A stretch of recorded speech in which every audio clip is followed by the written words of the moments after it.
You're listening to the We Are Libertarians Podcast Network. Find all of our shows at wearelibertarians.com.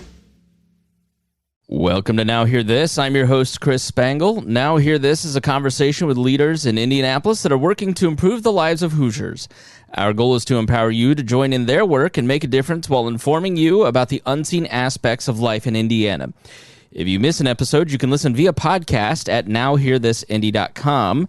And today is a hidden gem in Indianapolis. I did not know about it, and I am excited to tell you more about it. It is PUP, People for Urban Progress. Their website is peopleup.org. And I am talking to the PUP Executive Director, Turae Dabney. Thank you for joining me. Why don't you tell us a little bit about PUP? Yes, well, thank you. Hopefully we won't be hidden too long for your listeners. But yeah, People for Urban Progress was started in 2008 by two creatives, an interior designer and an architect. They're twins, a brother and a sister team. And they saw the RCA Dome coming down and said, hey, we need to do something about that. It should not be in a landfill. So they started to play around with the material, and PUP was formed. What was the Hoosier Dome, as I will always call it, as most of us stubborn Hoosiers will? That's what it was. The RCA Domes. What was the RCA Dome's roof made out of? And what a great idea. I mean, what did they end up doing? How do they store all that? Like, what? Give us more details on that. It's a great story. So it's a Teflon coated material. And so there are pictures of Michael, who was our founding executive director and one of the part of the duo. So they took the Teflon coated material and started with a sewing machine, figure out what can we do with this. And so they started sewing things. And then they figured that this this material is waterproof. Because the Hoosier Dome, think about all the weather. And so there's two parts of the dome. There's the interior dome, which is a little bit softer. Then there's the exterior. So we make bags from both sides, from the interior and the exterior. But they started hosing it down. Believe it or not, we use a washing machine to wash some of the soft dome. It just goes in our regular Maytag. That's crazy. So it's a great material, and it was stored in a warehouse for a while. Before we came to our current location at Central State. But there's pictures of Michael putting it across his fence and hosing it down, drying it off. And so it's a great story. And it's amazing how when people put their mind to sustainability and put their mind to, individuals being not just consumers, but citizens, looking at that as an opportunity is exciting to see what they were able to build. And that's really at the heart of PUP, is it not? The sustainability, taking something that is going to end up in a landfill and turning it into cool products and something that people want. I'm looking at the Hoosier Dome bags going, that'd be a great Christmas gift. Instead of it rotting in a landfill, you've turned it into a sellable product that people are excited about. Where did they get the inspiration, and where do you currently find the inspiration in your products to create these cool things to make, to really focus on a lot of different missions? Well, we have a great designer. Let's start there, who is able to look at something and say, hey, I think we can make this out of it. We just recently received the West Indy Racquetball Court. Say that 5 times fast. We just received their bubble material, about 40,000 square feet, and said, hey, gave it to her and said, what do you think we could do out of this? And so she's been steadily prototyping with that. So it starts there. It starts with a great team of creatives. And it's not just our designer. We have a phenomenal resource manager that looks at things, the way I wouldn't see them. He sees a hose like, hey, that would be a great strap to something. So it's allowing our creatives and our design team to really function as a team and giving them the bandwidth to do, see things, as I say, the way others wouldn't see them, and upcycle them, because we want to be able to, we think about our products as giving thrice. Yeah, 3 times, thrice. And so you're helping to remove something from a landfill, making sure it doesn't get into a landfill. But then you're also carrying a really cool product. But then you're supporting kind of our project side. And that's something that we're work on a lot and think through a lot. And so a lot of people don't realize you drive down Indianapolis, our lovely city, and you see bus stops that look like stadium seats. Well, that's a PUP project. And so the Indian Stadium was coming down. And we decided, hey, what can we do with these stadium seats? And so once again, looked at it as a reusable product. Instead of it going into the landfill, we partnered with Indigo and created bus stops, PUP stops, as we like to call them, around the city. So that's how you can really give thrice. So you're giving to the community as well. And one of the things we did this summer is our new Igniter line, which is in that same vein. Yeah, that was one of the first times that the bus stop seats where I went, wow, that's really cool. I hadn't really thought a lot about sustainability. I don't think, I think as you grow up, you start to think more about the future and why it's important. And that was one of the first moments where I went, oh, it doesn't have to be like, brown canvas, like recycled potato sacks. Like it can be really cool and fun. I mean, can you take a moment just to talk about the importance of sustainability and these projects and what it means not just for the community, but for the long term of our environment? Yeah, so there is no away when you throw something away, is there? And so it ends up someplace, and it ends up contaminating a lot of times our soil. And contaminating other aspects of our environment. So before you take that big thing, and we look at things as big things, right? So we had a client recently came to us at IU, PUI, and they were repurposing redwoods in their parking garage. So they wanted to repurpose them. And so we said, hey, before you throw them away, we can make some great seating around your campus. And so a lot of times we look at those types of projects. Racquetball court of the West Indy racquetball court. Once again, say that three times. Hey, you guys have a project. You're demolishing something. Hey, let us come in and see what we can do to help not to go into a landfill. So we see in that lane those kind of bigger pieces, and it's so great because we love our city, right? And so it's so nice to be able to drive around and say, hey, I remember when that was Busch Stadium, where I remember sitting in those seats at Busch Stadium. Butler University, they did the same thing. They were looking to renovate part of Hinkle, and so we partnered with them and was able to even do the same thing with some of those seats. So we look at it kind of like, hey, it does need to go in landfill. How can we repurpose it? Either reuse it the way it was supposed to be used as a seed, or how can we reuse it so that it's something that's very unique and it's truly an upcycled thing. So if somebody's listening out there and they have a large amount of something, they can get in touch with PUP and you guys can help transform that into something cool? Transform it into something cool and something that possibly you could repurpose and reuse, or something that can be used within the city. I mean, that's kind of the cool thing that makes Indianapolis, I think, is to be able to drive around and see some of our product on the streets. Absolutely. We were talking to Turae Dabney, the PUP executive director, and their website is peopleup.org.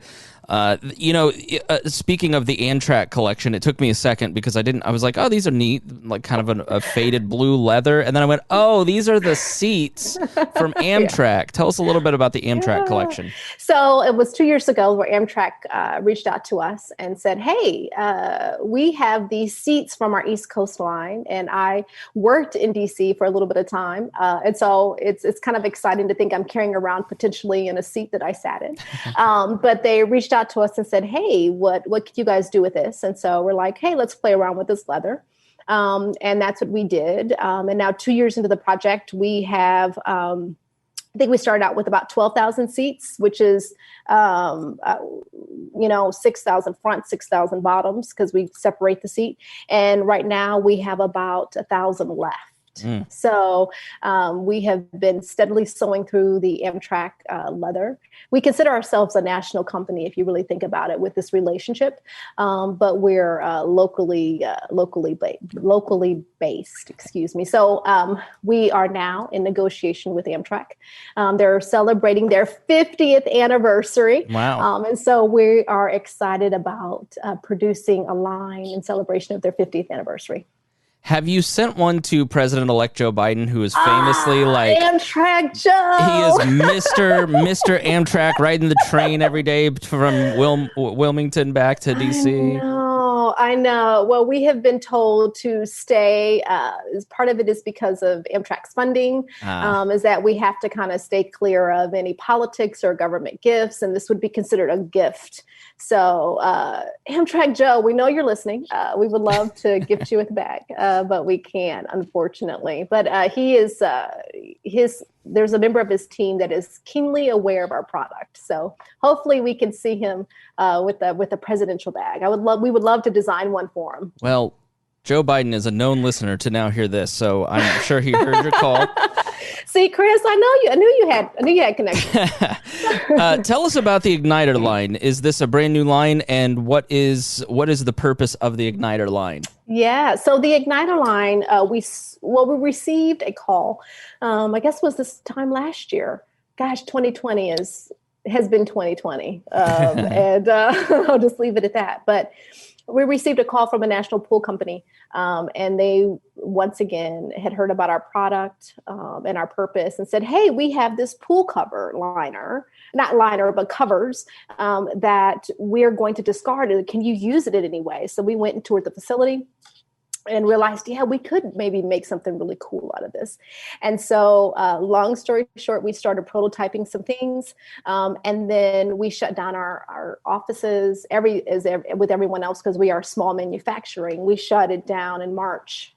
Shocker. Excuse me. And so everything kind of got halted for us. And so the awakening of America's soul happened. I like to think of it in the murder of George Floyd.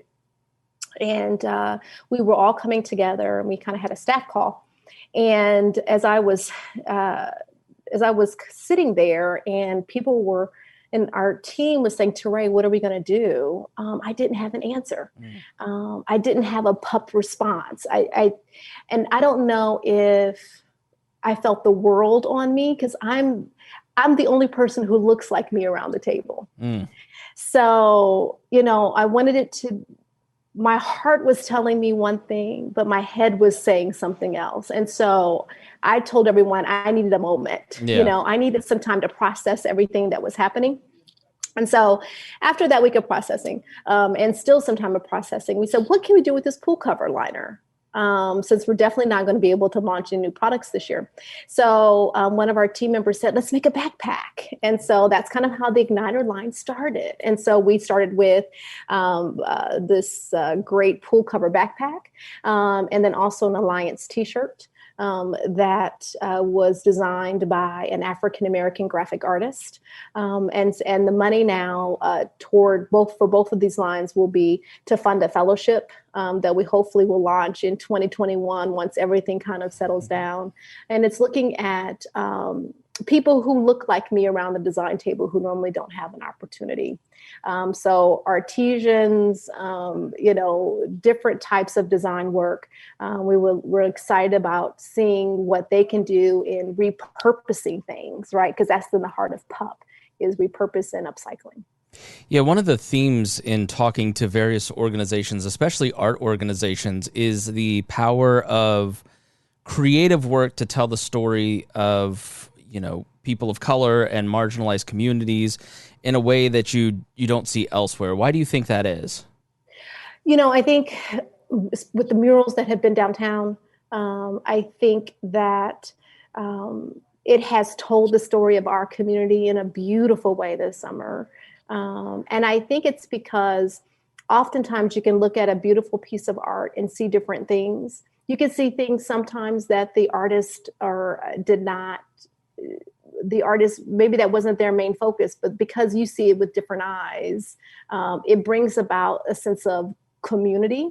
It also brings about a sense of, I can see where the artist's pain is. I can see what they're trying to portray in this. And so it's a great commonality and the ability to be able to communicate. And art is just that, is the ability, looking at either it's a photograph, a painting, or even just music. It's such a universal language. Final question. What is the thing that you see every day in your work that you wish everybody understood? That I wish everybody understood. I would think it's the diversity in our city. I'm from here. I am I guess it would be a second generation Hoosier. I think my family came from the Great Migration. So I know I'm third generation Hoosier. And I think I chose Indianapolis to be my home. I chose Indianapolis to be where I raised my family. And I think the reason why is because this is what I see in the community. I see diversity. And I see diversity and inclusion. So diversity is, okay, we're going to sit you at the table. We're going to make sure that your view is heard, but inclusion is we're going to make sure that we truly see you. So diversity is we're going to invite you to the party. Inclusion is that we're going to make sure you're going to dance. Right. So I love that in Indianapolis, we see that. We see voices being heard, and we've seen that this summer. I also like that it's a salad bowl, right? They're not a melting pot. It's a salad bowl. So the tomatoes can be the tomatoes, and the cucumbers can be the cucumbers. However, when it's all mixed together, it's such a beautiful community and a beautiful visualization of diversity and inclusion. So I love my city, and I love to be working here with great creatives trying to figure out how we can be more inclusive in design, how we can upcycle more, how we can be more citizens than just consumers. So I think that would be my answer, Chris. Yeah, there's a great cooperative spirit here that I hear that does not exist in other cities. Politics becomes secondary to what is the greater good of the community, and I really love the city, and I think you nailed it. I think you're totally right. And Chris, just a side note, my years before coming to PUP was in politics. And so I'll never forget this. I was working for the Ways and Means chairman, Bill Crawford, and been working with him for many a moons. Too many to announce here because I look like I'm 12. No, I'm just joking. But I'll never forget this conversation. We were sitting in a conference room and Jesse Jackson Jr. was in the room. And we were having a discussion with the Indian Minority Health Coalition about health disparities. And we had all of the major hospital presidents in the room. And Jesse Jackson sat back and said, I have never seen this happen anywhere where there was no argument of who was going to host the meeting. I mean, it was a true communal conversation. And I sat back and thought, because it's Indianapolis, that's what we do, And so, that's just my sidebar story. I'll never forget that he was just so impressed. And being from here, I always thought that that's just normal. That's just what you do.